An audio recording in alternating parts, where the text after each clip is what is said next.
Hello everyone and welcome to another episode of English with Sarvi. Today we will be discussing this question. Are we teaching on social media or just giving a nice lecture?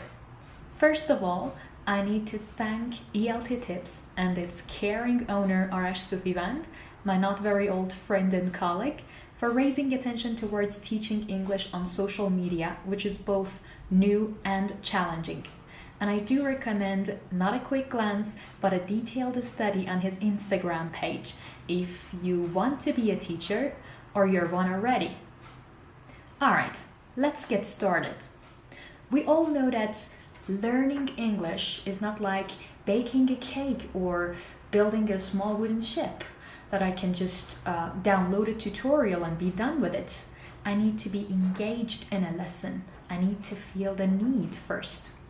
Then I need to practice the target language, practice the subject, the lesson in some meaningful examples.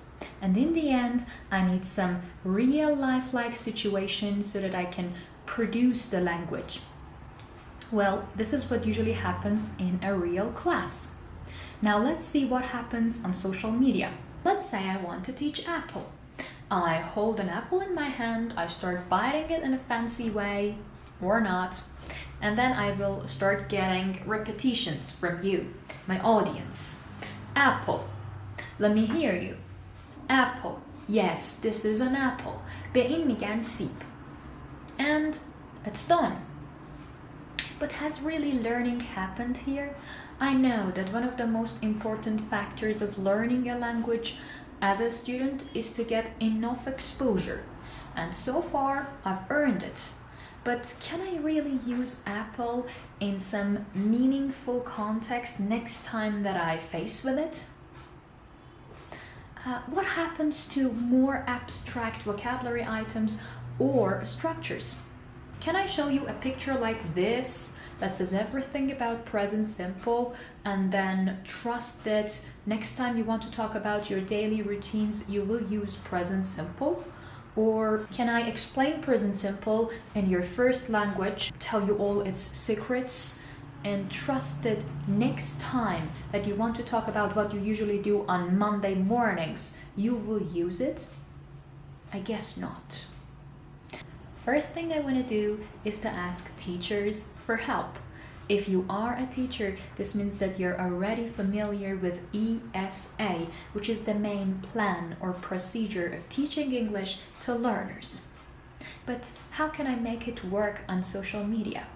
How can I make it work on Instagram?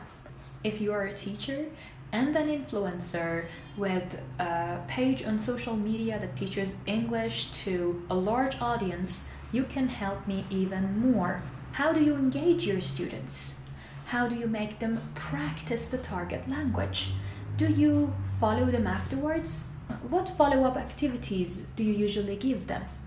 And as for students, I want you to tell me which influencer usually engages you so well in the lesson that you don't want to stop watching their video till the end.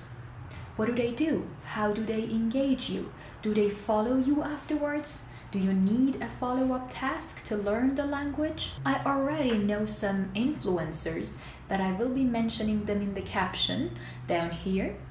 But if you know anyone else that can help us here, I want you to tag them in the comments so that in the end we have a database that can help us make more content for teachers of Instagram or teachers on social media. I think it's time that you students help us teachers make better use of social media. Just like always, don't forget to subscribe to my YouTube channel, like, share, and comment.